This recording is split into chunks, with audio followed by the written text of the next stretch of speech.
Today you will write question and answer of chapter 5. Chapter 5 के आप question and answer लिखेंगे. Okay, your chapter name is natural and man-made disaster. Okay, chapter name is natural and man-made disaster. इसमें आप question number 4. So first question is what is a disaster? It means disaster है क्या, आपदा क्या है, इसके बारे में आप लिखेंगे.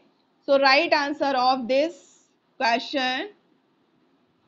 Okay, a disaster is a natural man-made event. A disaster is a natural or man-made event that leads to human suffering and economic loss.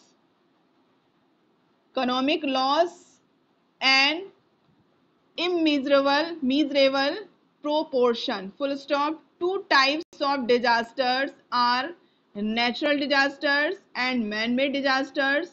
Full stop. For example में like earthquakes, floods, tsunami, wildfires, landslide, droughts and volcanic eruptions. These are example of disaster. So listen again. A disaster, सबसे पहले question पूछा गया है कि disaster है क्या. Okay, question is what is disaster. Disaster क्या है? So answer is a disaster is a natural or man made event that leads to human suffering and economic loss of an immeasurable proportion. It mean disaster क्या होता है? Disaster वो natural or man made एक घटना होती है जिससे जो कि ह्यूमन सफरिंग और इकोनॉमिक लॉस को किस वजह से, एंड इमीजरेबल प्रोपोर्शन की वजह से उसका एक it means loss of an immeasurable proportion, एक जो है इमीजरेबल प्रोपोर्शन है वो लॉस हो जाता है. ओके, और ह्यूमन जो मानव जो है वो व्यक्ति जो है सफर करते हैं, कष्ट उनको मिलता है. तो ये सब क्या है? एक डिजास्टर है जो कि नेचुरल भी हो सकता है और मैन मेड भी हो सकता है. Two types of disasters are natural disasters and man made disasters. Disaster जो है वो दो तरह के होते हैं. नेचुरल मीन्स प्राकृतिक एंड मैन मेड मीन्स जो created by human. Okay, for example earthquake, flood, tsunami, wildfire, landslide, droughts and volcanic eruption. ये सब क्या है? एग्जाम्पल है नेचुरल डिजास्टर्स के. Okay, so next question is how does population explosion contribute to disasters. It means population explosion, it means जो जनसंख्या विस्फोट, इसमें लगातार जो है जनसंख्या बढ़ रही है, कंट्रीब्यूट टू डिजास्टर, उसकी वजह से आपदा होती है. ऐसा आप ये कैसे कह सकते हैं कि पॉपुलेशन एक्सप्लोजन जो है वो डिजास्टर को कंट्रीब्यूट करती है या रिस्पॉन्सिबल है डिजास्टर के लिए. So note down answer of this question. B, population explosion results in the indiscriminate exploitation of forest, illegal construction, reckless cutting of trees, inefficient drainage system, illegal construction which can cause disaster.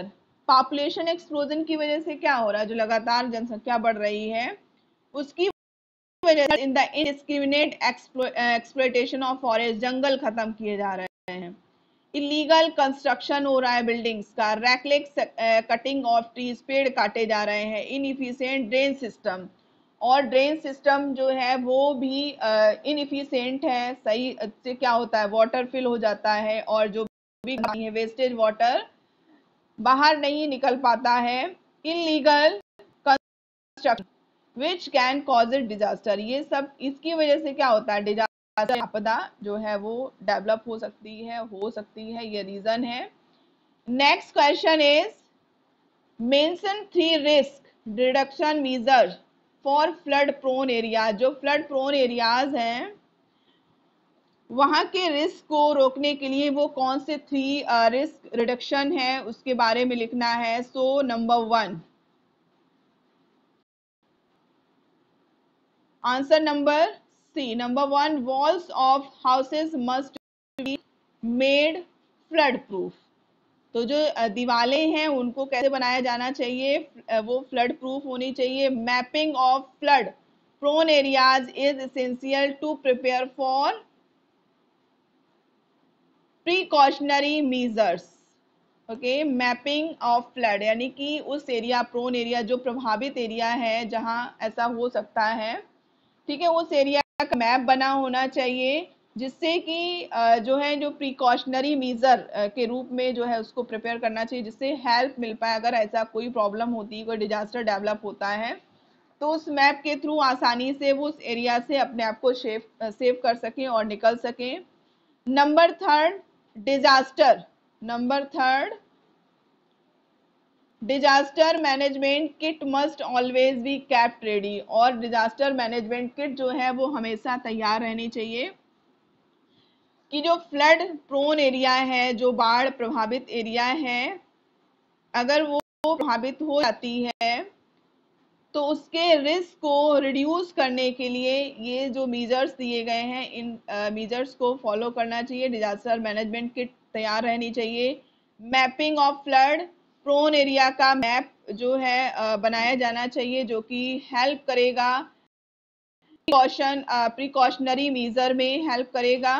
Okay, precautionary measures के लिए उसको prepare करना चाहिए। Walls of जो दीवारें हैं उनको flood proof बनाया जाना चाहिए। Next question is D, how can cyclone damages be reduced. Cyclone जो तेज तूफान आते हैं समुद्र में, उनको कैसे रोका जा सकता है। Okay, mention one structural and one non structural mitigation measure. Okay, इसमें मिटिगेशन मेजर के बारे में, जो स्ट्रक्चरल और नॉन स्ट्रक्चरल मिटिगेशन मेजर कौन कौन से हैं उनके बारे में लिखना है। So answer number D, write down answer.